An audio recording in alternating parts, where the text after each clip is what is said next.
इनका अच्छा रिजल्ट निकलता है। इन्हीं दोनों बिंदुओं पर बातचीत करने के लिए मैं आमंत्रित करूंगा डॉक्टर राहुल चावला को।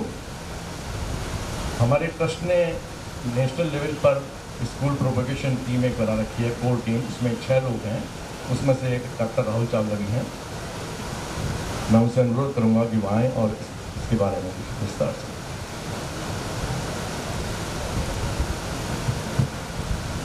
थैंक यू सो मच भैया। जय श्री माता जी। Congratulate him for putting it into action.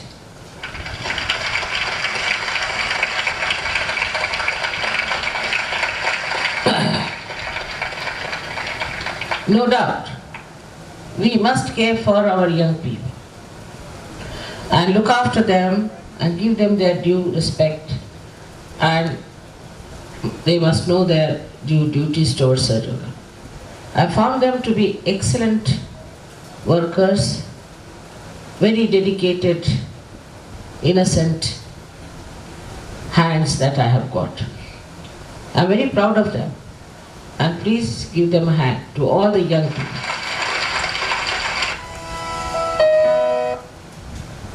ये श्री माता जी के वर्ड्स हैं, श्री माता जी की वाणी स्क्रीन पर भी डिस्प्ले हो रहा है। NSYS जो है दैट इज निर्मल शक्ति युवा संघ, निर्मल शक्ति युवा संघ, 1987 अगस्त, मुंबई, कृष्ण पूजा, ये फर्स्ट टाइम जो है ये इंट्रोड्यूस हुआ NSYS के लिए। और मिस्टर प्रधान जो एक बहुत हम्बल पर्सन रहे हैं, उन्होंने इसके लिए इनिशिएटिव लिया था। श्री माता जी ने इसको एक्सेप्ट करा, तो श्री माता जी ने इसके लिए क्या गाइडलाइंस दी हैं, इसको बहुत शॉर्ट में हम लोग यहाँ पर डिस्कस करेंगे। सबसे पहले हम बात कर रहे हैं अपने एनर्जी सेंटर्स की, और एनर्जी सेंटर्स में हम यदि बात करते हैं स्वाधिष्ठान चक्र की, तो श्री माता जी ने यहाँ पर हमसे कहा है, इससे पहले हम बात करते हैं मूलाधार चक्र की। मूलाधार चक्र के लिए श्री माता जी ने बोला है कि हमारी जो नॉलेज है वो अप टू द मार्क होनी चाहिए। मीन्स जो हमारी सराउंडिंग्स है, जो हमारी ज्योग्राफी है, उसकी हमारे को पूरी तरीके से नॉलेज होनी चाहिए। इसके अलावा जो हमारा एग्रीकल्चर्स की यदि हम बात करें तो हमारा सॉइल कैसी होनी चाहिए, हमारी फर्टिलाइजर्स हम जो यूज़ कर रहे हैं वो कैसे होने चाहिए, उसकी इंफॉर्मेशन भी हमारे पास होनी चाहिए।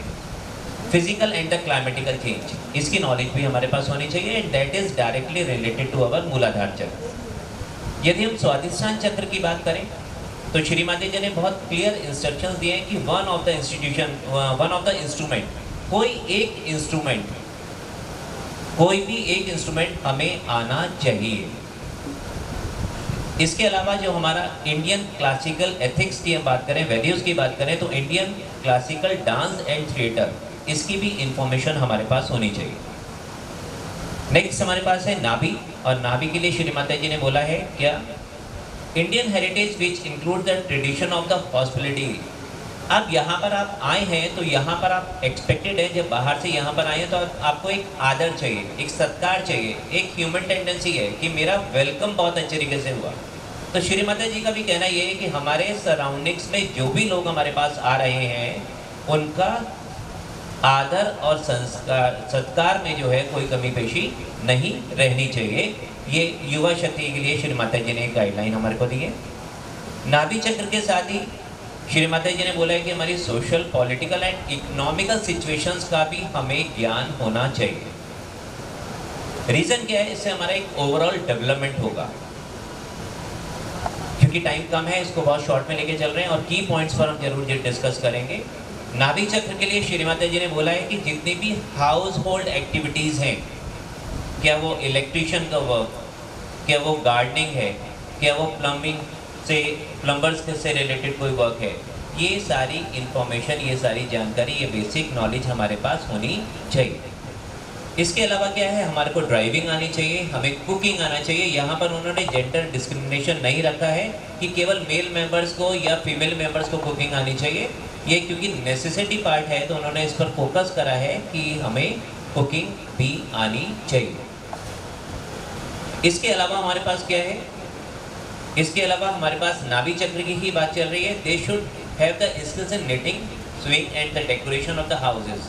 नेचुरल है, यदि हम अपना घर साफ रखेंगे तभी हम, जो श्री माता जी हमसे चाहती हैं, श्री माता जी हमसे क्या चाहती है श्री माता जी हमसे चाहती है सफाई, पहले हमारी आंतरिक सफाई और फिर हमारी सराउंडिंग। तो सराउंडिंग्स में जो हमारी क्लीनिनेस है उस पर स्पेशली ध्यान रखना है। जैसा कि अभी भैया ने भी फोकस करा कि जो भी चीज़ हमारे एनवायरनमेंट के लिए सूटेबल नहीं है उसका हमें कम से कम यूज़ करना है।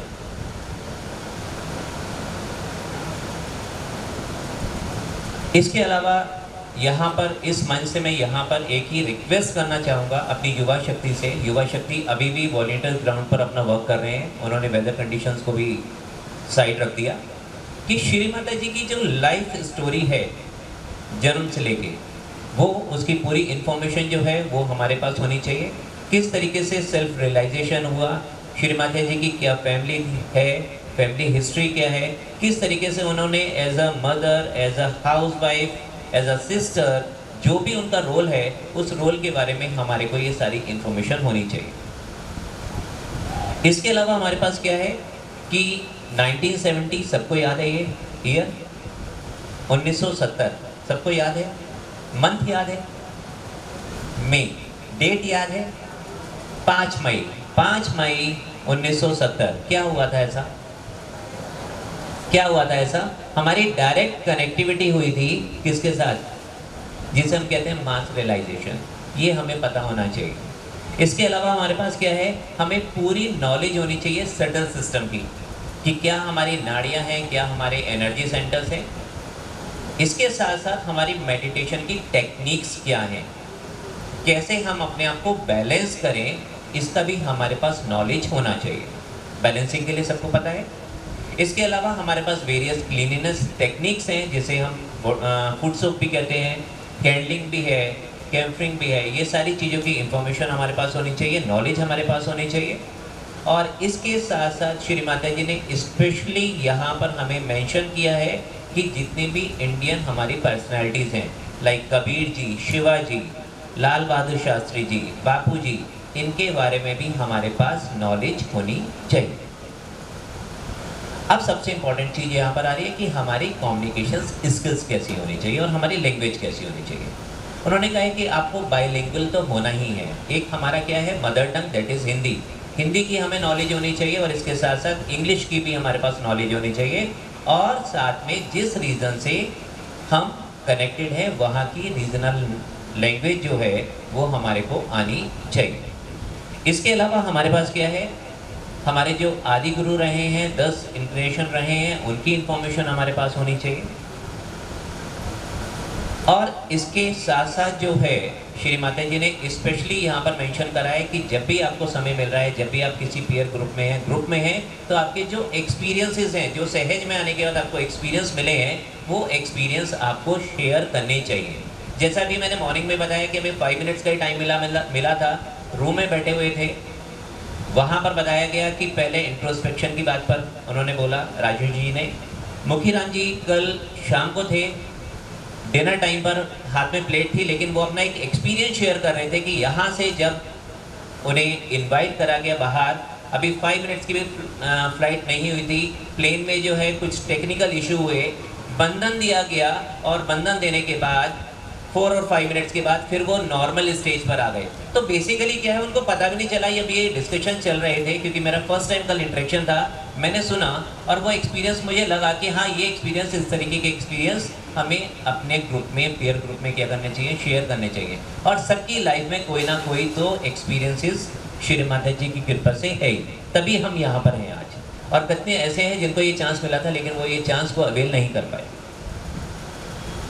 इसके साथ साथ यहाँ पर जो इम्पॉर्टेंट पॉइंट है उसको मैं थोड़ा शॉर्ट में, बस 5 मिनट्स में इसको समाप्त करेंगे।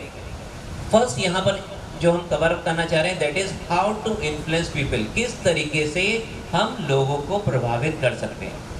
अब प्रभावित करने का मतलब ये नहीं कि मेरा ड्रेसिंग सेंस ऐसा होना चाहिए, मुझे कुछ ब्रांडेड कपड़े पहनने चाहिए, यहाँ पर इससे रिलेटेड बिल्कुल भी बात नहीं है। सबसे पहली चीज़ आ रही है कि हमारी बॉडी लैंग्वेज कैसी है। हमारी बॉडी लैंग्वेज जो है उसका एक बहुत बड़ा रोल है। नेक्स्ट हमारे पास है कि हमारा सेल्फ कॉन्फिडेंस कैसे है। जब भी हम किसी से बात कर रहे हैं, क्या हम अपनी बात को एक्सप्लेन कर पाते हैं, क्या सामने वाला हमारी बात से इन्फ्लुएंस हो पाता है, प्रभावित हो सकता है, हो पाता है, इस चीज़ का हमें ध्यान रखना है। अब ये सेल्फ कॉन्फिडेंस डेवलप होगा कैसे? सेल्फ कॉन्फिडेंस डेवलप होने के लिए केवल और केवल हमारे पास एक ही टेक्निक है, दैट इज ट्रस्ट। वो है विश्वास श्री माता जी के लिए। और श्री माता जी के लिए विश्वास कब होगा? जब हम इंट्रोस्पेक्ट करेंगे कि मेरी नीड क्या है। अभी इसमें से कुछ यहाँ से पंडाल में से चले गए हैं, उनकी नीड इस टाइम क्या है? उनकी नीड क्या है? खाना, तो उन्होंने उसको प्रायोरिटी दी। किसी की नीड क्या है कि मुझे यहाँ की भूख शांत करनी है, इसलिए आप यहाँ आए। किसी की भूख है मुझे आज यहाँ से कुछ लेकर जाना है, इसलिए आप यहाँ आए। नेक्स्ट हमारे पास आता है ऑलवेज कीप इन माइंड, और वो क्या है हमारे पास जो हमारा हमेशा हमारे दिमाग में होना चाहिए? माँ मेरे साथ है। जब भी कोई भी एडवर्स कंडीशन हो, सिंपल सा मंत्र है, माँ मैंने आपको समर्पित करा, जो आपको मेरे लिए सही लग रहा है वो आप मेरे लिए करिए। और वही तो हमारी निर्विचारता की स्थिति है। इस चीज़ का भी ध्यान रखना है कि हमें हमेशा बैलेंस में रहना है। अब बैलेंस में कैसे रहना है उसको भी हम यहाँ पर डिस्कस करेंगे। यहाँ पर एक चीज़ का स्पेशली ध्यान रखना है, नेवर टॉक अबाउट योरसेल्फ। कभी भी मैं वाली स्थिति नहीं होनी चाहिए।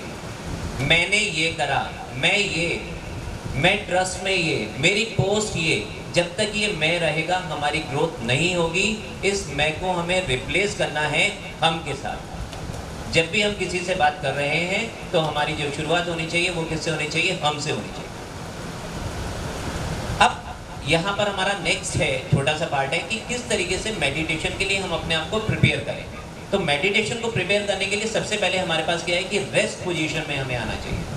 अब रेस्ट पोजीशन में हम कैसे आ सकते हैं? जब हमारा स्वादिष्ठान मीन्स हमारा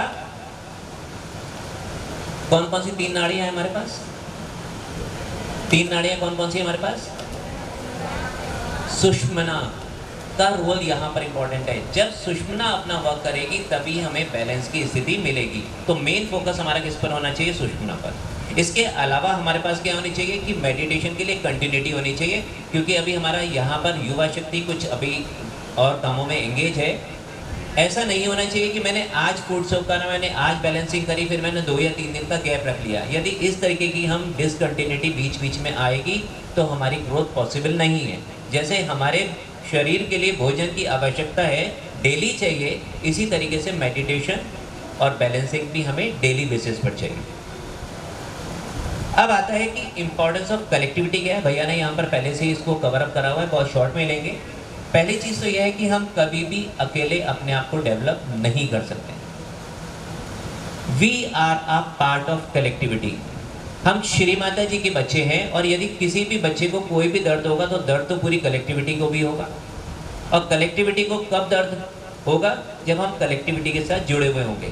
यदि हम श्री माता जी के साथ जुड़ना चाहते हैं तो पहली हमारी जो कंडीशन है वो कंडीशन हमारे पास है कि हमें कलेक्टिव होना आना चाहिए। नेक्स्ट हमारे पास क्या है?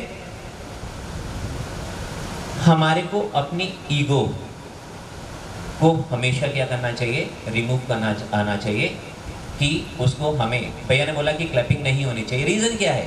क्योंकि यहाँ पर इस मंच पर जब आएंगे और सबसे बड़ा जो एक ईगो की प्रॉब्लम है दैट इज़ माइंड। जब ये मिल जाता है उसके बाद ये लगता है कि हमसे ज़्यादा तो ज्ञानी कोई है ही नहीं। इस चीज़ का भी ध्यान रखना चाहिए। अब हमारी ड्यूटीज़ क्या हैं? ड्यूटीज़ के लिए सबसे पहले बोला गया है हमारे को कि बी कंफर्टेबल इन पब्लिक। मैं युवा शक्ति की बात कर रहा हूँ। युवा शक्ति के लिए सबसे पहला मैसेज ये है कि आजकल आपने देखा होगा कि साइड बाय साइड बहुत सारे आजकल मेडिटेशन ग्रुप्स, NGOs वर्क कर रहे हैं। मैं यहाँ पर नाम नहीं लेना चाहूँगा किसी का भी। वो फ्रीली जो है वो अपने बड़े बड़े प्रोग्राम्स करते हैं, उनके फेस पर एक कॉन्फिडेंस होता है। लेकिन हमें यदि ये मौका दिया जाए तो हमारी शाई नेचर, जो हमारी नेचर है, उसकी वजह से हम अपनी बात कह भी नहीं सकते। हमें इस चीज़ के लिए अपने आप को क्या करना है? प्रिपेयर करना है। अपनी बात हमें कहने आना चाहिए। और सबसे इम्पॉर्टेंट चीज़ है जो हमें डेली इंट्रोस्पेक्ट करना चाहिए कि आज मैंने सहज के लिए क्या करा। जब तक ये फीलिंग हमारे लिए नहीं होगी तो हमारा जो एक ग्रेटिट्यूड है टूवर्ड द श्री माता जी शायद वो फुलफिल नहीं हो पाएगा। अब बात ये आ रही है कि ये जो हम बार बार बात कर रहे हैं कि श्री माता जी के लिए ट्रस्ट होना चाहिए, श्री माता जी के लिए हमारी फीलिंग्स होनी चाहिए, लेकिन ये डेवलप कैसे हो? तो ये डेवलप कैसे होंगे? इसके लिए हमारा एक स्टेटमेंट है जो श्री माता जी ने दिया है और जो हमें अपनाना है, और वो है हमारे पास, जैसे राखो वैसे ही रहो। जैसे आप हमें रखना चाहते हैं। आज हमने सोने के लिए आपने जमीन दी है, पृथ्वी माँ दिया है, तो मैं इस पर भी कंफर्टेबल हूँ, और आज मुझे यदि बेड मिला है तो मैं उसके लिए भी कंफर्टेबल हूँ। श्री माता जी की ये बात हमें अपने अंदर लानी पड़ेगी यदि हमें अपनी ग्रोथ चाहिए, क्योंकि जब हमारी ग्रोथ होगी तो हमारी कलेक्टिविटी की ग्रोथ होगी। और श्री माता जी का जो एक मैसेज है कि सहज को स्प्रेड आउट, सहज को फैलाना है, वो शायद तभी ही पूरा हो सकता है। और सबसे इम्पोर्टेंट हमारे पास है, always shows the gratitude. Shri Mata जी ने जो हमें दिया है, कभी भी किसी दूसरे से हमें अपने आप को कंपेयर नहीं करना चाहिए। सबकी अपनी क्वालिटीज़ है। मैं बार बार कह रहा हूँ, हम श्री माता जी के बच्चे हैं, और श्री माता जी का कोई भी बच्चा ऐसा नहीं हो सकता जिसमें कोई दोष हो। सबकी क्वालिटीज़ होंगी, बस केवल वो क्वालिटीज़ को ढूंढना है कि मेरे इस बच्चे में ये क्वालिटी है, मेरे इस बच्चे में ये क्वालिटी है, और वो क्वालिटी हमें अपने ग्रुप में से अपने अंदर लेकर आनी है। और जिस दिन हमने ये अपनी हैबिट्स डेवलप कर ली, तो हमारी ग्रोथ जो है वो श्री माता जी हमसे जो एक्सपेक्ट कर रही हैं उसके अकॉर्डिंग ही रहेगी। अब मुझे लग रहा है कि शायद आपको भी एक ब्रेक चाहिए, है ना? लग रहा है ना ऐसा? हाँ, मेरे को इशारों से समझ में आ रहा है, आपकी बॉडी लैंग्वेज से समझ में आ रहा है कि मानसिक भूख के साथ साथ शारीरिक भूख भी ज़रूरी है। तो क्या हमें परमिशन है, हम अपना एक लंच ब्रेक ले सकते हैं? सो एक ये छोटा सा मैसेज है, हो सकता है कि आपके थ्रू, क्योंकि युवा शक्ति अभी वॉलंटियर्स वर्क में लगी हुई है, आप प्लीज़ ये मैसेज ज़रूर उनको कन्वे करिएगा। Thank you so much. Thank you Shri Mata जी।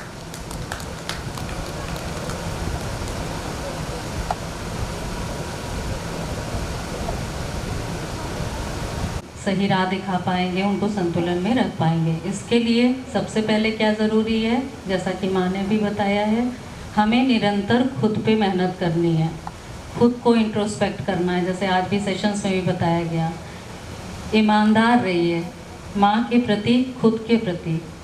अगर हम ईमानदार नहीं रहेंगे तो सहयोग हमारे अंदर कभी नहीं जाएगी। क्या इम्पोर्टेंस है और मेडिटेशन क्यों ज़रूरी है। हम कहते तो हैं कि यही बच्चे कल की युवा शक्ति हैं, लेकिन जब हम इन पे मेहनत ही नहीं करेंगे तो कैसे हमें सशक्त युवा शक्ति मिलेगी? नहीं मिल सकती ना। तो बोलने से नहीं होगा, यहाँ पे मेहनत की ज़रूरत है और हमें अपनी जिम्मेदारी समझने की ज़रूरत है। सबसे बड़ी बात ये है। होता क्या है, जब बच्चा छोटा होता है तो हम कहते हैं अरे बच्चा इतना छोटा है, अभी कैसे ध्यान करेगा, उसको ज़रूरत ही नहीं है, हम कर तो रहे हैं। उससे थोड़ा बड़ा हुआ तो अभी तो पढ़ाई है बच्चे की, अभी तो भाई बहुत बर्डन है पढ़ाई का, अभी तो कर ही नहीं सकता, अभी तो सेंटर भी नहीं आ सकता। उससे थोड़ा और बड़ा हुआ तो अब तो उसकी जॉब, करियर, अभी तो बहुत टेंशन है भाई बेचारे पे, अभी कैसे करेगा, उसको तो टाइम ही नहीं है ध्यान करने का। और बड़ा हुआ, अब उसकी शादी है, फैमिली है, अब उसके बच्चे हैं, अब वो परेशान है, वो भी परेशान है और हम भी परेशान हैं। पूरी ज़िंदगी ऐसे ही बीत जाती है। हम चिंता करते रह जाते हैं, टेंशन करते रहते हैं अपने बच्चों का, और हमारे बच्चे भी बड़े होके इसी तरह परेशान रहते हैं। तो जब इतना सरल उपाय माँ ने बताया है तो क्यों नहीं अभी से मेहनत करनी। बच्चे तो कच्चे घड़े के समान हैं, हम जैसे उनको तराशेंगे वैसे वो बनेंगे। तो उसके लिए लेकिन मेहनत तो करनी पड़ेगी, ये बहुत ज़्यादा ज़रूरी है। जब डिवाइन प्रोटेक्शन उनको मिलेगा तो आप खुद सोचिए कि इतनी बड़ी शक्ति जो चैतन्य की शक्ति है, ये पग पग पर उनको सही राह दिखाएगी। क्या सही है क्या गलत है उनको ये समझ आएगी। विवेकशीलता बहुत ज़रूरी है। हम विजडम की बात करते हैं और हम सबको पता है कि तो ये विवेकशीलता उसके अंदर बचपन से आएगी और वो हमेशा सही और गलत की पहचान कर पाएगा। और ये बहुत बड़ी बात है क्योंकि जीवन पर्यंत उसको जो है सही निर्णय लेने में सहायक होगी ये शक्ति। इतनी बड़ी पावर श्री माता जी ने दी है और उसका हम यूज़ नहीं करते। हम लोग बोल बोल के थक जाते हैं। हमेशा हाथ जोड़ जोड़ के विनती की है पेरेंट्स से कि प्लीज़ ध्यान दीजिए, बच्चों को सेंटर लेकर आइए। और घर पर भी ध्यान दीजिए कि बच्चे अच्छे से ध्यान कर रहे हैं कि नहीं। अब बाल शक्ति सेंटर की बात करते हैं। बच्चे इधर उधर भागते होते थे और हमेशा, ये तो सबको पता है, एनर्जी तो बहुत है, लेकिन बच्चों की एनर्जी सही जगह यूज़ करना बहुत ज़रूरी है, क्योंकि जब बड़ों का सेंटर चलता है तो बच्चे तो उतनी देर नहीं बैठ सकते, या तो वो मोबाइल में लगे रहेंगे या वो दूसरों को डिस्टर्ब करेंगे। तो इस उद्देश्य के साथ कि उनकी ये जो ऊर्जा है, जो एनर्जी है, वो सही जगह यूटिलाइज हो, उनको सही तरीके से सहज का ज्ञान मिले और सही तरीके से उनकी ग्रोथ हो, सिर्फ आध्यात्मिक ही नहीं, हर तरह से। तो इसलिए बाल शक्ति सेंटर्स की शुरुआत हुई, जिसमें कि बहुत क्रिएटिव तरीके से हम लोगों के जितनी भी टीम है ऑल ओवर इंडिया, सभी कोऑर्डिनेटर, सभी टीम मेंबर्स बहुत मेहनत कर रहे हैं और बहुत इंटरेस्टिंग एक्टिविटीज़ के थ्रू बच्चों को सहज ज्ञान तो बताया ही जाता है, साथ ही साथ उनको और भी कि ओवरऑल उनका डेवलपमेंट हो, उसकी ओर भी ध्यान दिया जाता है। तो सेंटर ज़रूर लाइए बच्चों को। ठीक है, मानते हैं बच्चों पे पढ़ाई का बर्डन है, लेकिन हम सबको पता है कि अगर बच्चा ध्यान करेगा, सेंटर आएगा, तो बच्चों को स्टडीज़ में भी कितना बेनिफिट होगा, है ना। हम बच्चों के खाने पीने को लेके, सोने जागना, पढ़ाई, हर एक चीज़ को लेके बहुत टेंशन लेते हैं, लेकिन क्या ईमानदारी से खुद ही से पूछिए कि क्या हमें फ़र्क पड़ता है कि हमारे बच्चे ने आज ध्यान किया कि नहीं किया, जल क्रिया करी कि नहीं करी? उतना ही फ़र्क पड़ता है। अगर मदर से एक दिन बच्चा खाना ना खाए तो नींद हराम हो जाती है, अरे आज मेरे बच्चे ने खाना नहीं खाया, या मार्क्स कम आए तो बहुत टेंशन, बहुत ज़्यादा टेंशन, और जितना खुद टेंशन लेते हैं उससे ज़्यादा बच्चों को देते हैं। और फिर हम कहते हैं कि बच्चों को तो आजकल स्ट्रेस, एंग्जाइटी, डिप्रेशन सब हो रहा है। तो कैसे बचेंगे बच्चे इस सब चीज़ों से?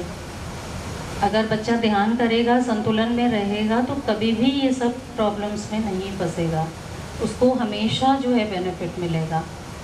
क्योंकि हम सबको पता है कि स्टडीज़ में उसका जो है फोकस्ड होके वो काम करेगा, डिस्ट्रैक्टेड नहीं रहेगा, हर एक चीज़, पढ़ाई भी और भी जो भी काम करेगा, उसकी मेमोरी, कंसंट्रेशन, सब चीज़ इम्प्रूव होगी, सबको पता है। लेकिन फिर हम भूल जाते हैं, जब एग्ज़ाम्स होते हैं, ठीक है नहीं आ सकता बच्चा, अगले दिन पेपर है तो कोई बात नहीं, लेकिन कोशिश करिए कि बच्चे घर पे ध्यान करें और जितना ज़्यादा आप सेंटर ला पाएँ एटलीस्ट उतना तो लेके आइए। क्योंकि जब बच्चे सेंटर आते हैं उनके वाइब्रेशंस एक्सचेंज होते हैं, उनकी क्लियरेंस होती है, उनको भी तो सामूहिकता की ज़रूरत है। हमें ज़रूरत है तो क्या बच्चों को ज़रूरत नहीं है? तो इसलिए प्लीज़ इस ओर ध्यान दीजिए।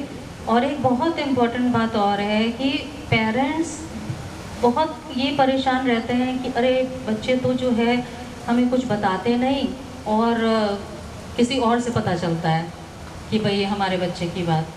तो एक ऐसा रिश्ता बनाइए बच्चे के साथ में, ऐसा नहीं है अगर बच्चा गलत है, माँ ने भी कहा है, सख्ती से उसको ये बताना है कि देखो तुम ये काम गलत कर रहे हो, लेकिन जहाँ तक संभव है हमें उन्हें प्यार से डील करना है।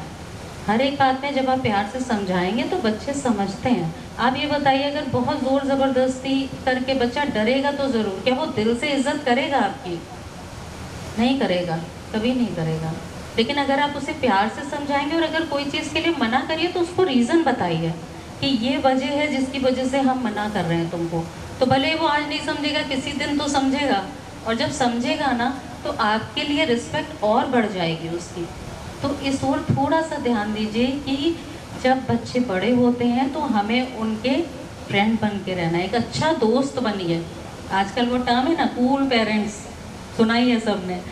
तो ठीक है, जब ज़रूरत है तो कूल भी बन जाइए, तो ज़रा बच्चे भी खुश रहेंगे। और आपसे देखिए, बच्चे को ये विश्वास होना चाहिए कि अगर हम परेशानी में हैं तो हमारे माँ बाप हमें उससे निकालेंगे, और ये कब होगा? जब हम उनके अच्छे दोस्त होंगे। तो ये बहुत ज़रूरी है, क्योंकि आजकल जो है बच्चे गलत रास्ते निकल जाते हैं और फिर उनको डर लगता है कि हमने अगर पेरेंट्स को बताया तो वहाँ तो हमें डांट पड़ेगी, तो क्या होगा कि वो तो और फिर गलती करते चले जाएंगे। तो इसलिए खुद बैलेंस में रहना है और बैलेंस्ड वे में ही हमें बच्चों को भी बहुत सूझबूझ और बहुत समझदारी के साथ उनकी परवरिश करनी है और उनकी सारी समस्याओं का हल करना है। अब जैसा कि मुझे दिख रहा है और हम लोग जनरली सभी सेशन में बोलते हैं कि सिर्फ पेरेंट्स का नहीं, ग्रैंड पेरेंट्स का भी सेशन होता है, क्योंकि यहाँ पर भी हमें बहुत सारे ग्रैंड पेरेंट्स भी दिख रहे हैं। ग्रैंड पेरेंट्स का बहुत इम्पॉर्टेंट रोल होता है हमारे बच्चों की परवरिश में। आजकल जॉब की वजह से और भी बहुत सारे कारणों से अक्सर हम अपने पेरेंट्स के साथ नहीं रहते, लेकिन जब भी आप कोशिश करिए कि जहाँ तक पॉसिबल हो ग्रैंड पेरेंट्स के साथ बच्चे टाइम स्पेंड करें, क्वालिटी टाइम स्पेंड करें, क्योंकि बच्चे बहुत सीखेंगे ग्रैंड पेरेंट्स से, और जो वो सीखेंगे वो उनको लाइफ लॉन्ग हेल्प करेगा। क्यों सीखेंगे? 2 वजह। पहली वजह कि हमारे जो पेरेंट्स हैं उन्होंने हमें पाल पोस के बड़ा किया है, तो अब आप खुद सोचिए हमारा अनुभव जो है उनसे कम है ना बहुत, और उनका हमसे कहीं अधिक है, तो उनके ये जो अनुभव है उसका बेनिफिट मिलना चाहिए हमारे बच्चों को। तो बहुत ब्लेस्ड हैं वो बच्चे जिनको ग्रैंड पेरेंट्स का साथ मिलता है।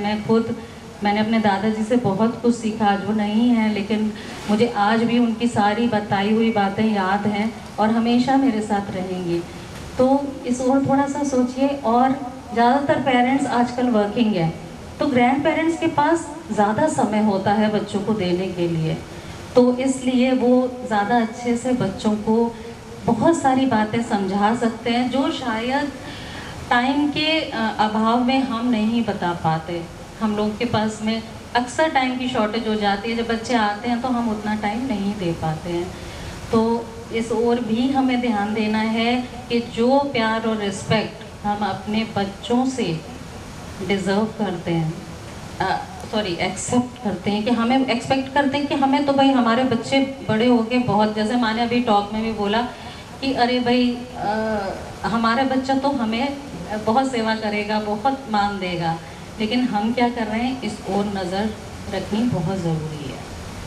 तो वही प्यार और रिस्पेक्ट हमें अपने बड़ों को देखनी है, क्योंकि बच्चे वही करते हैं जो हमें बहुत अच्छे से जो भी हमें करते हुए वो देखेंगे, वही चीज़ फॉलो करेंगे, चाहे वो छोटा बच्चा है चाहे वो बड़ा है। आप कभी भी ये चीज़ देखिए कि हमारा आचरण और व्यवहार हमेशा बच्चों के लिए मार्गदर्शन का काम करेगा, ये चीज़ हम सबको पता है। तो हमें इस ओर बहुत ध्यान से अपने आचरण पर बहुत नज़र रखनी है कि हम कैसे बिहेव कर रहे हैं, तभी हमारा बच्चा भी वो चीज़ सीखेगा। अब कुछ छोटी छोटी इम्पॉर्टेंट बातें हैं, क्योंकि टाइम की शॉर्टेज है तो मैं बहुत शॉर्ट में लूँगी ताकि वो चीज़ें आप लोगों तक पहुँचें, शायद वो आपको कुछ बेनिफिट दे पाएँ। जैसे सबसे पहली चीज़ कि बच्चा कितनी देर बैठता है ये इम्पोर्टेंट नहीं है, बच्चे का माँ से कनेक्शन इम्पोर्टेंट है। ये ना हो कि बच्चा आपके कहने पे बैठ तो रहा है लेकिन उसका ध्यान नहीं लग रहा है, तो इस चीज़ की ओर भी आपको ध्यान देना है, आपको अलर्ट रहना है कि बच्चे का ध्यान लगे, और वो जितनी देर भी बैठे उसका कनेक्शन स्ट्रांग होना चाहिए। उसको समझाइए, श्री माता जी को मजबूती से पकड़ के रखना है ना। कैसे पकड़ोगे? जब आप स्ट्रांगली कनेक्टेड होगे। दूसरी चीज़ कि फुट सोक छोटे बचपन से ही आदत डालिए कि बच्चा फुट सोक करे, क्योंकि तब वो संतुलन में रहेगा बच्चा, और जब संतुलन में रहेगा तो जो हम प्रॉब्लम फेस करते हैं कि बच्चे टिक के नहीं बैठते, इधर उधर भाग रहे हैं, तो वो चीज़ भी सॉल्व हो जाएगी, वो प्रॉब्लम आप लोगों की सॉल्व होगी। तो ये 2 चीज़ की ओर ज़रूर ध्यान दीजिए। तीसरा सबसे इम्पॉर्टेंट, श्री माता जी की टॉक्स, श्री माता जी की अमृतवाणी। हमने जो भी सीखना है श्री माता जी की टॉक से ही सीखना है, ये बात हमें कभी नहीं भूलनी है, और यही चीज़ हमें बच्चों को भी सिखानी है। रोज़ टॉक सुनने की आदत खुद भी डालिए और बच्चों को भी डलवाइए। बड़ी टॉक नहीं सुन सकते बच्चे, तो जैसे पहले भी बताया था भैया ने उस सेशन में, छोटी छोटी जो हम लोग भी ऐसे करते हैं ना कि कोई बड़ी टॉक है तो उसका थोड़ा आज सुन लिया फिर कल, तो इस तरह से हम बच्चों को भी सुनवा सकते हैं। इस तरह क्या होगा कि बच्चे बहुत सारी चीज़ें सीखेंगे जो माँ ने बताई हैं, और एक डायरी मेंटेन कराइए जिसमें कि वो इम्पॉर्टेंट पॉइंट्स लिखें, जो भी उन्होंने सीखा वो थोड़ा सा उसमें लिखें। उससे क्या होगा कि वो चीज़ और उनके अंदर तक बैठेगी। तो वो बहुत ज़रूरी होता है कि हम टॉक सुने और बच्चों को भी आदत डलवाएं इसकी। इसके अलावा श्री गणेश अतरशीष बच्चे रोज़ सुने, पढ़ें, इसका भी ध्यान रखिए, क्योंकि जब वो गणेश चतुर्थी सुनेंगे तो गणेश तत्व स्ट्रॉन्ग रहेगा। जैसे हमारे लिए ज़रूरी है, बच्चों के लिए भी ज़रूरी है, सब नेगेटिविटी से बचे रहेंगे। और सुबह उठ के, छोटी सी बात है लेकिन इसका हम ध्यान नहीं रखते हैं। मुझे याद है मैंने अपनी बेटी को बहुत बचपन में बताया था और मैं भूल जाती हूँ, लेकिन मैं देखती हूँ उसकी आंखें बंद होती हैं और वो उठती है और पृथ्वी माँ को प्रणाम करती है। तो कई बार मुझे शर्म आती है कि देखो उसको याद है और हम भूल गए। तो क्योंकि बचपन से बताया, तो छोटे से बच्चे को सिखाइए कि अभी आपको जब उठना है तो पृथ्वी माँ को कैसे प्रणाम करना है। आज हमारे सेमिनार में भी सेशन था मदर अर्थ पे, जिसमें कि हम लोग इसीलिए सेमिनार्स में भी सेशंस रखे जाते हैं कि बच्चे सीखें, है ना, कि किस तरह पृथ्वी माँ हमें क्या क्या चीज़ें देती, हम क्या क्वालिटीज़ सीखते हैं पृथ्वी माँ से। और इसके अलावा भी जैसे गणेश तत्व पे यहाँ बड़ों का सेशन, वहाँ पे हम बच्चों को बच्चों के हिसाब से, हमारी एक टीम मेंबर ने बहुत सुंदर तरीके से समझाया। तो मेहनत हो रही है, लगातार हो रही है, लेकिन आप लोगों के सपोर्ट के बिना नहीं हो सकता है, किसी भी तरह से नहीं हो सकता है। अगर आप लोग ध्यान नहीं देंगे तो कैसे जो है ये बच्चे बड़े होके श्री माता जी का सपना पूरा करेंगे। इस और थोड़ा सा होकर ये छोटी छोटी और बातें हैं, जैसे कि अपने संस्कार ज़रूर सिखाइए। बहुत सुंदर संस्कृति है हमारी, तो प्रोटोकॉल के बारे में बताया जा चुका है, थोड़ा सा ध्यान दीजिए कि हम कैसे खुद कपड़े पहन रहे हैं, किस तरह से हम बच्चों को पूजा में ला रहे हैं। इस तरह से बहुत सारी बातें हैं। संस्कृति, हमारा संस्कार बहुत ज़रूरी है बच्चों के लिए और बचपन से सिखाना ज़रूरी है। इसके अलावा बहुत ऐसी चीज़ें होती हैं कि अगर हम बच्चों को बहुत पहले से ये सिखाएं कि दूसरों को क्षमा करना, विनम्र रहना। आजकल छोटे छोटे बच्चे हैं जो बहुत रूडली बात करते हैं, तो बताइए उनको कि नहीं बेटा, आपको विनम्र रहना, आप स्पेशल बच्चे हो, आप श्री माता जी के बच्चे हो, श्री माता जी ने आपको चूज़ किया है। तो बच्चे समझेंगे और वो क्वालिटी अगर उनके अंदर अभी से आएगी तो उनको बहुत ज़्यादा हेल्प करेगी आगे चल के। तो हमें उनको एक अच्छा इंसान बनाना है। और बड़ों के लिए आदर, छोटों के लिए प्यार, ये छोटी छोटी क्वालिटीज़ हैं। पशु पक्षियों के लिए दया भाव, प्रकृति के लिए प्रेम, ये सब हमने सिखाना ज़रूरी है बच्चों को, है ना। अभी तो शॉर्ट में मैं बहुत डिटेल में नहीं जा सकती, लेकिन उम्मीद है कि आप लोग समझोगे कि हम क्या कहना चाह रहे हैं। और इस तरह से छोटी छोटी चीज़ों से हम बच्चों के अंदर बहुत सारे बदलाव ला सकते हैं। सेशन को एंड करने से पहले बस थोड़ा सा टाइम और लेंगे। एक बहुत मेजर प्रॉब्लम है जो पेरेंट्स हमेशा फेस कर रहे हैं और हम लोगों से कहते हैं कि इस पर सेशन ज़रूर रखिए, और यहाँ भी बोला गया कि मेन पेंडॉल में भी ज़रूर बोला जाए, वो है कि मोबाइल से किस तरह से बच्चों को कितना ज़्यादा हार्मफुल इफ़ेक्ट्स हो रहे हैं। बहुत बुरी तरह से, बच्चे ही नहीं, हम भी एडिक्टेड हैं, सब बड़े भी एडिक्टेड हैं। तो किस तरह हम उन बच्चों को उस आदत से निकाल सकते हैं, इसकी और भी हम लोगों का प्रयास चल रहा है। हर सेमिनार में सेशंस हो रहे हैं। अभी हमारी सहयोगी बहन और टीम मेंबर वरु लक्ष्मी जो कानपुर से हैं, आपको थोड़ा सा बस टाइम लेंगी और आपको इसके बारे में थोड़ा बताएंगी कि किस तरह से आप ये हार्मफुल इफ़ेक्ट जो हैं इससे बचा सकते हैं अपने बच्चों को। है ना, हम मोबाइल को कैसे इस्तेमाल करें। पहले हम अपनी ओर ध्यान देते हैं, बाद में बच्चों की ओर। मोबाइल को कैसे इस्तेमाल करें, एक दवा जैसे इस्तेमाल करना है। मान लीजिए छोटी मोटी सर्दी खांसी जुकाम सभी को आती है, कभी ना कभी सभी बीमार पड़ते हैं। डॉक्टर ने 5 दिन का दवाई लिख के दिया है, क्या हम 5 दिन की दवाई एक ही साथ ले लेंगे? बताइएगा, बताइएगा, हाँ या ना? नहीं लेते। लेंगे तो क्या होगा? नुकसान होगा, अपना ही नुकसान होगा, लिवर खराब हो सकती है, कुछ और बीमारी पड़ सकते हैं, है ना। 5 दिन की दवाई एक साथ नहीं लेंगे, जैसे डॉक्टर ने समझाया है वैसे ही लेंगे।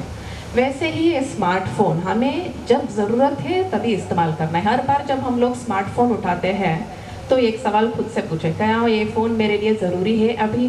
क्या इसके बिना मेरा काम नहीं चलेगा? 2 सवाल पूछे, अगर ज़रूरी है तो ठीक है इस्तेमाल करें, लिमिट में रखें, है ना।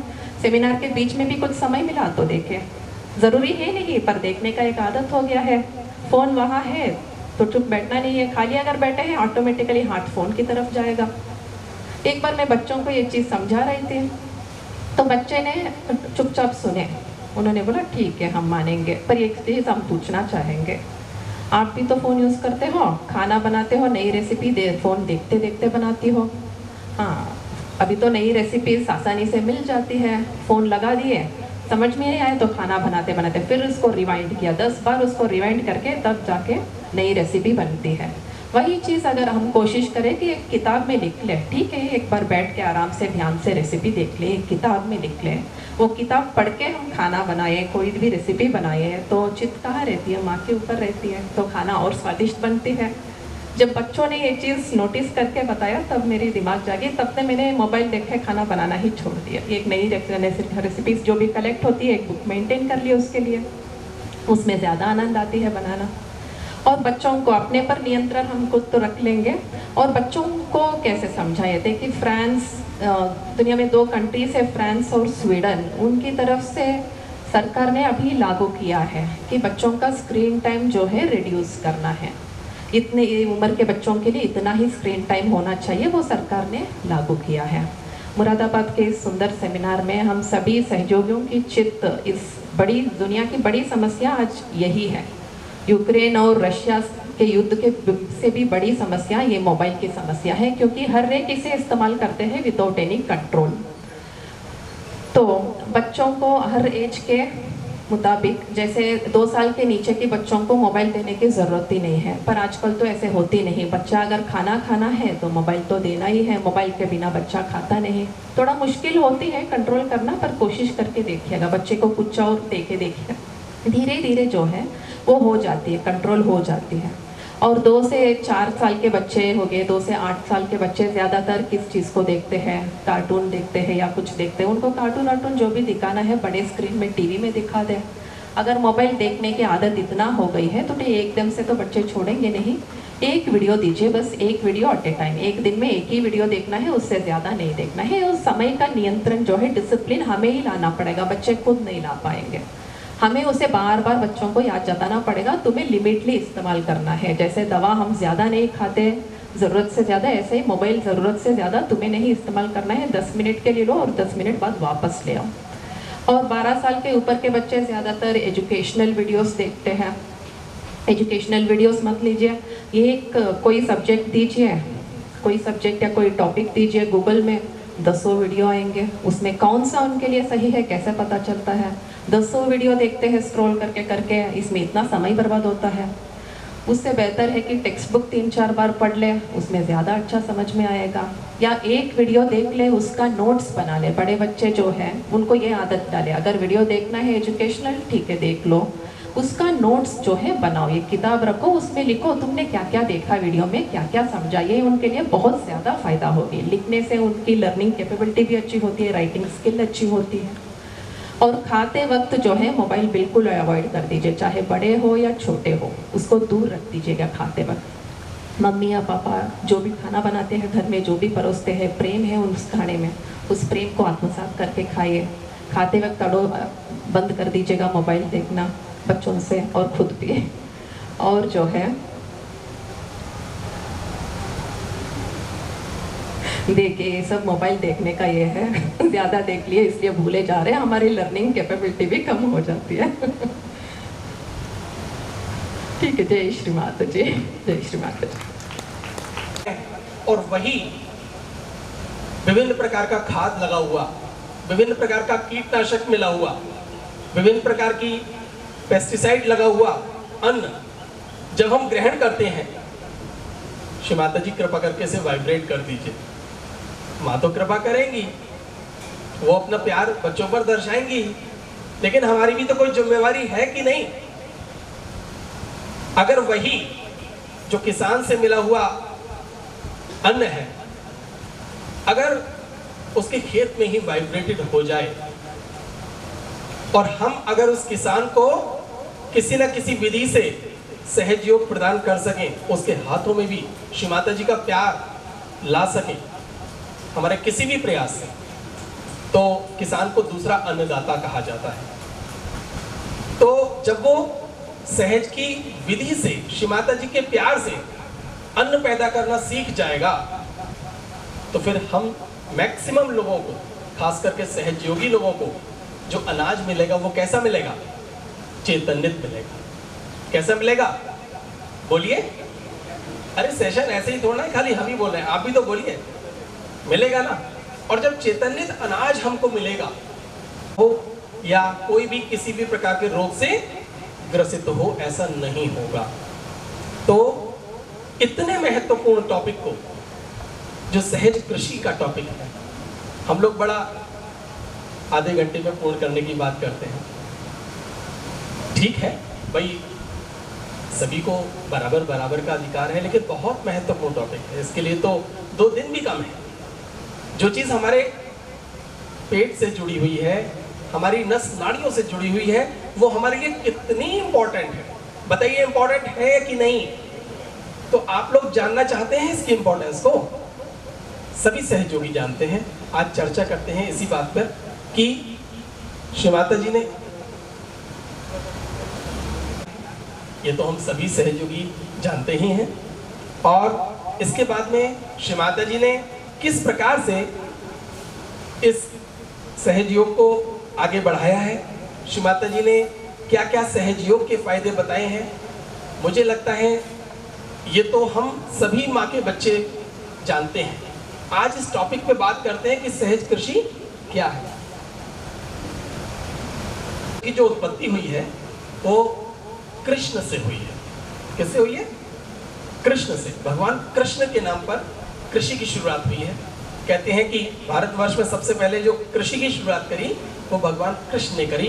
तभी वहाँ की जो पूरी मथुरा, गोकुल, वृंदावन है, वहाँ की जो पूरी पौधे हैं या पूरी खेत हैं, वो परमात्मा के प्यार से पूरे लबालब हो गए। तो अगर हम अपने, जैसे कोई माली है, अगर कोई वो बगिया लगाए और बगिया लगाकर उसे अपने प्रेम से सिंचित करे और उसमें विभिन्न प्रकार के फूल आए, तो सोचिए उसे कैसा लगेगा। बहुत बढ़िया लगेगा, उसका चित्त प्रसन्न हो जाएगा। और एक दिन ऐसा आएगा जब उसकी बगिया फूलों से पूरी तरह से खुश हो जाएगी। तो आज श्री माता जी ने ये हम सहयोगी बच्चों की खेतीबाड़ी की है, अपने परम चैतन्य से उत्पन्न किया है, बीजारोपण किया है, और अपने परम चैतन्य से ही उसको सिंचित कर रही हैं। तो हम श्री माता जी के छवि अति सुंदर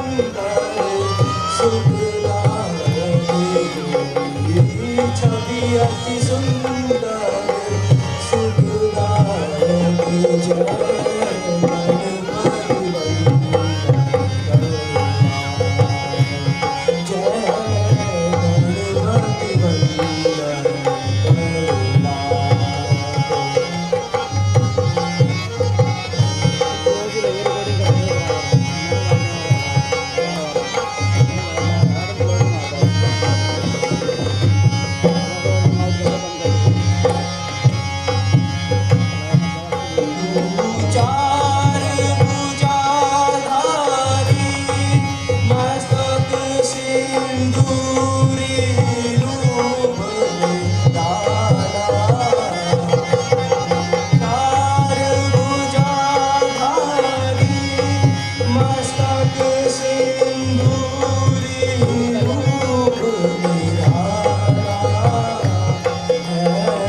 तेरी छवि अति सुंदर सुखदार जय गणपति वंदन जय गणपति वंदन जय गणपति वंदन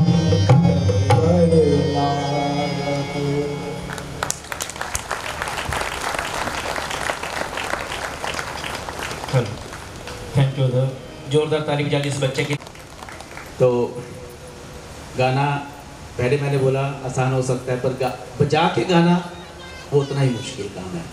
तो थर के लिए फिर से जोरदार ताली बजाइए। संजय भैया प्लीज फटाफट आइएगा। की वजह से ये कमाल हो रहा है। चलिए उनको बधाई हो और थोड़ी मेहनत कराइएगा, इसको सिखाइएगा बच्चे को, और ताकि ये बच्चा कल को हम लोगों से भी आगे खड़ा हो और श्रीमाते का एक सुंदर यंत्र बनकर काम करे। Thank you. इसने घर में बसाए गणेशा स्वयं इसके घर पे विराजे करे जब शुद्ध इच्छा ये माँ जाग जाए दौलत में कुंडली मूलाधार में इसने घर है बसाया गणेशा स्वयं इसके घर पे विराज करे जब शुद्ध इच्छा ये माँ जाग जाए दौलत में कुंडली की हमको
तुमको छुप के मांगा है मुझसे।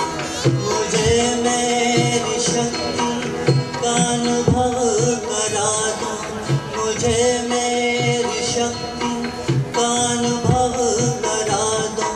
सदाशिव के चरणों में उसको बिठा दो। किया भ्रामरांध्र को सूक्ष्म से छेदन, उठी कुंडली में हुए पार। तब हम दौलत मेरी कुंडली की खुला जाए। इसमें घर है बसा गणेशा स्वयं, इसके दर पे विराज। करी जब शुद्ध इच्छा ये माँ जाग जाए। दौलत मेरी कुंडली की दौलत।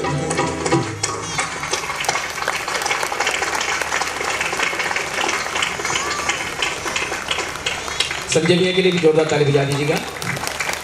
और गाया भी संजय भैया ने, ये संजय तलवार जी का गाया हुआ है और ये भी संजय ही है हमारे। और लाइव गाना तो आसान हो जाता है, पर ट्रैक पे गाना मुश्किल काम हो जाता है, क्योंकि उसमें कुछ आगे नहीं कर सकते, पीछे नहीं कर सकते उतने मीटर के अंदर। जोरदार ताली के लिए बजा दीजिएगा। खूब मेहनत की इन्होंने। माता जी को खूब आशीर्वादित करें।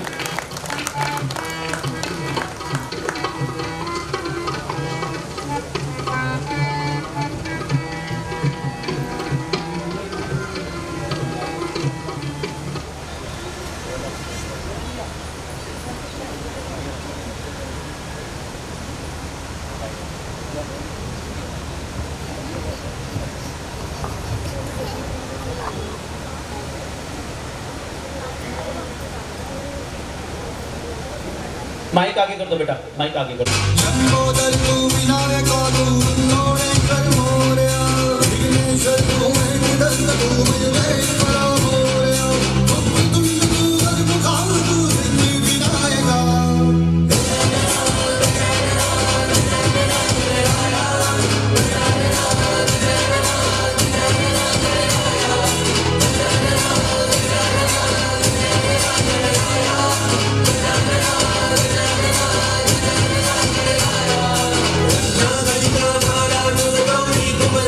चंदा राशि कुमकुम केशरा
शाबाश कलंदर दमादम मस्त कलंदर अली दम दम दे अंदर दमादम मस्त कलंदर अली दा पहला नंबर दमादम मस्त कलंदर सखी शाबाश कलंदर ओ लाल मेरी लाल मेरी।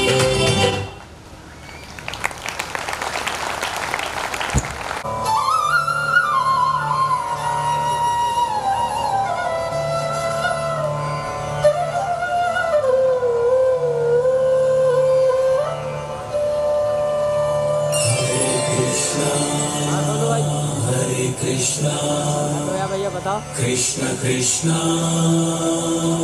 हरे हरे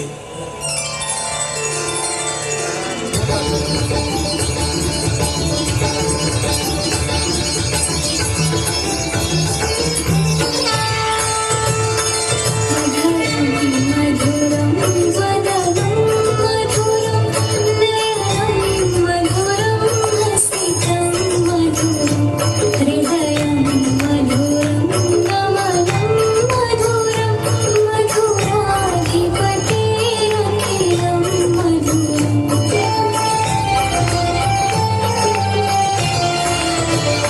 वचनं मधुरं चरितं मधुरं वसनं मधुरं वलितं मधुरं चलितं मधुरं भ्रमितं मधुरं मधुराधिपतिरखिलं मधुरं वेणुर्मधुरो रेणुर्मधुरः पाणिर्मधुरः पाद्यमधुरं नृत्यं मधुरं सौख्यं मधुरं मधुराधिपतिरखिलं मधुरम्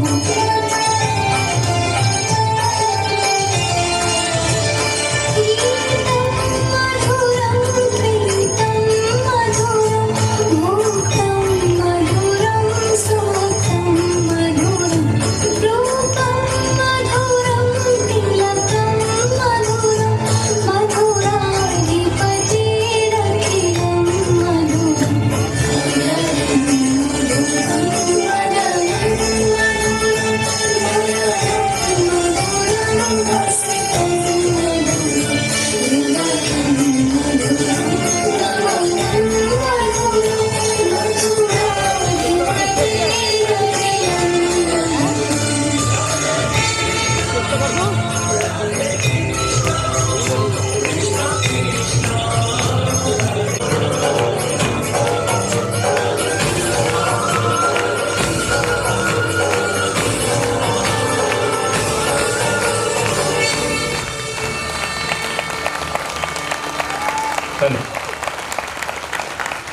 भाई इसके लिए कंजूसी मत कीजिएगा, अंदर तो बहुत बड़ी सोल है, ये बहुत बड़ा सेंट सोल है। और जैसे इस भजन के भाव थे, इस बच्ची के एक्सप्रेशन भी वैसे ही थे। सो नाइस, गुड बेटा, श्रीमती ब्लेस यू। अगली परफॉर्मेंस हमारी जो है आराध्या एंड रोमा।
श्री माता जी मेरे घर आ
जय श्री माता जी।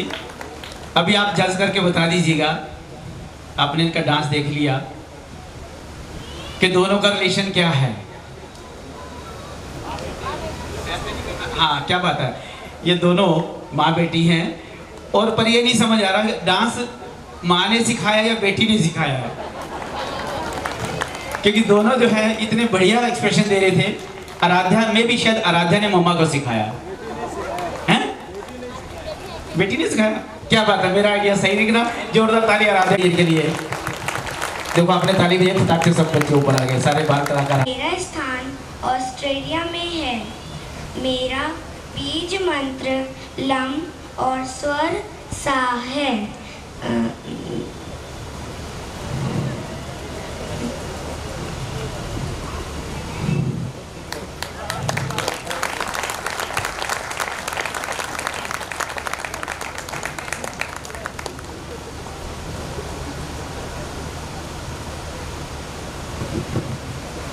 अरे मम्मी, मूलाधार को क्या हो गया?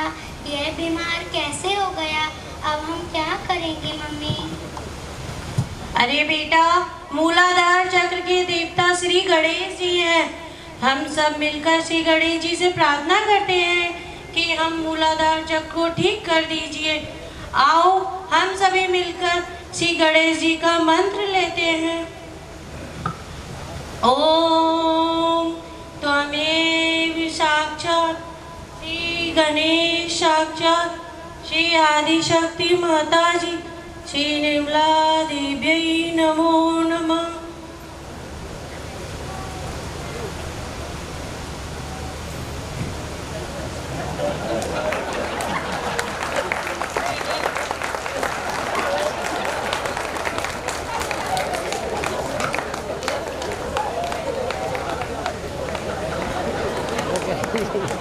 बच्चों, मैं आप सबका बड़ा भाई हूँ। जब भी आपको कोई परेशानी होती है, आप मूलाधार पर ध्यान करेंगे, फिर मैं आपके बुलाने से आ जाऊँगा।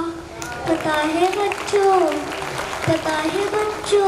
मूलाधार पर प्रतिदिन ध्यान करने से माइंड तेज होता है, पढ़ने में भी मदद मिलती है। जय श्री माता जी।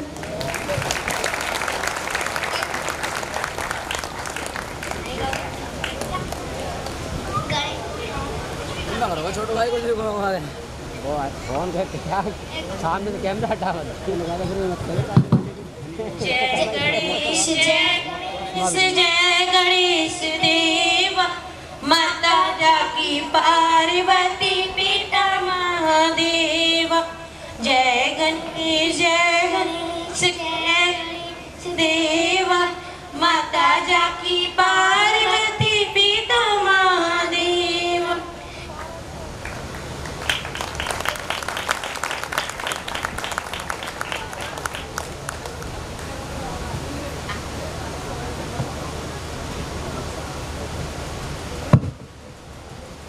जय श्री माता जी। मैं येलो कलर का स्वादिष्टान चक्र हूँ। मेरी 6 पंखुड़ियाँ हैं। मेरा तत्व ब्रह्मा देव सरस्वती जी है। मेरा तत्व अग्नि है। मेरा ग्रह बुध तथा दिन बुधवार है। मेरा बीज मंत्र बम स्वर रा है। मेरा सबसे बड़ा गुण क्रिएटिविटी है, जो आपको हर प्रकार के सृजनात्मक कार्य जैसे पेंटिंग, म्यूजिक में मदद करता है और आपको अच्छी शिक्षा देता है। जय श्री माता जी।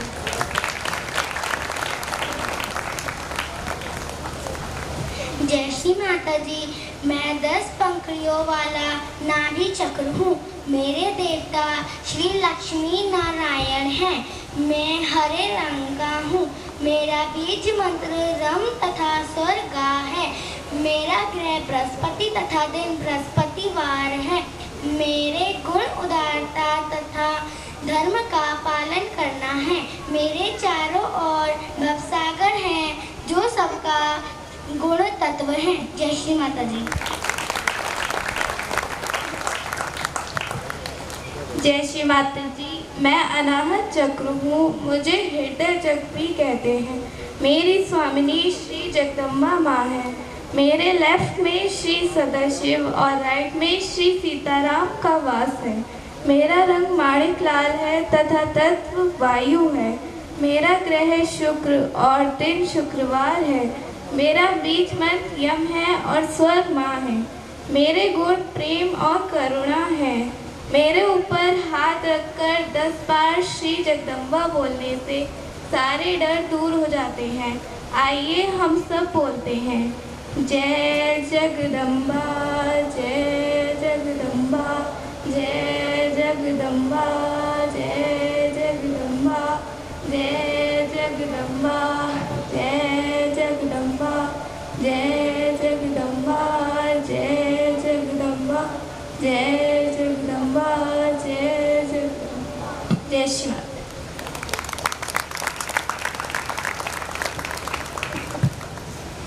जय श्री माता जी।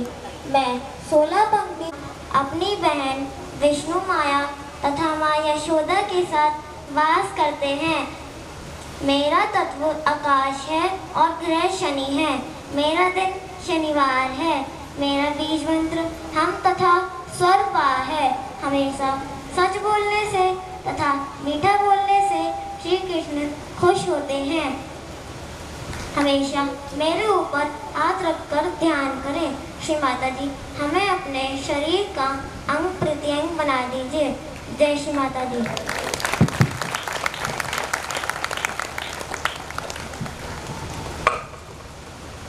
जय श्री माता जी। मैं हूँ आज्ञा चक्र। मेरी 2 पंखुड़ियाँ हैं तथा मेरा रंग सफ़ेद है। मेरे अंदर श्री मैरी जीसस का वास है। मेरा तत्व प्रकाश है। मेरा ग्रह सूर्य है। दिन रविवार है। मेरा प्रतीक क्रॉस है। मेरा बीज मंत्र हम क्षम है। मेरा स्वर्ग धा है। मेरे गुण क्षमाशीलता है। जय श्री माता जी।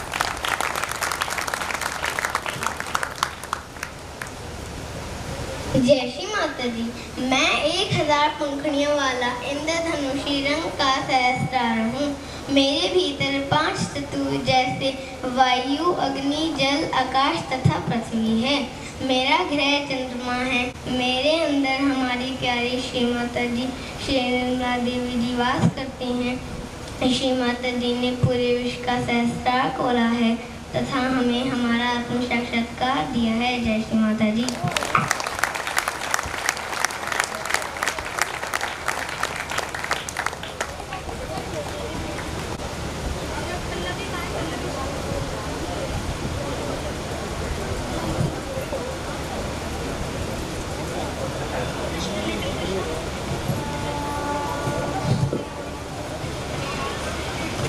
लिए देखने में छोटे हैं पर सारे चक्रों पे इन्हीं का राज चलता है और इनोसेंट के देवी देवता सब लोग यही हैं। और सेमिनार में आपने जितना पूरे दिन में कोशिश की, इन बच्चों ने इस 10-15 मिनट में वो पूरा सेमिनार आपका कंक्लूड भी कर दिया। तो जोरदार तालीम बच्चों के लिए बजा दीजिएगा। Thank you. श्री माता जी आप सबको खूब आशीर्वादित करें। और नम्रता रेडी है? नम्रता सोलो डांस।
अभी इससे पहले जो है एक बच्चे की अपने रुचिका की परफॉर्मेंस देखी थी और ये उसी की ही बड़ी बहन है।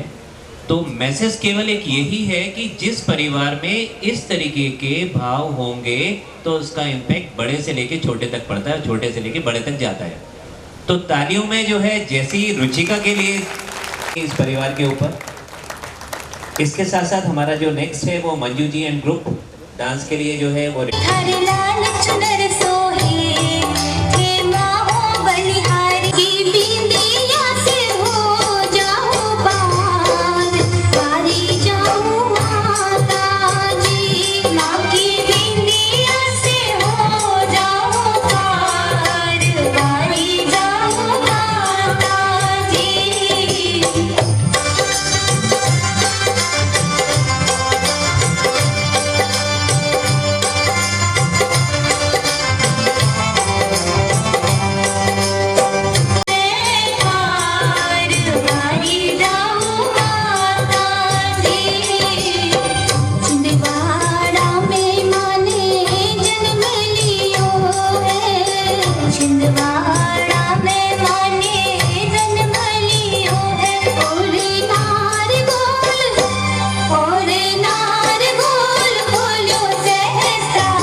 क्या लगता है कि स्टैंडिंग परफॉर्मेंस जो मतलब इन लोगों ने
क्या कुर्मे देव सर्वकार्येषु सर्वदा।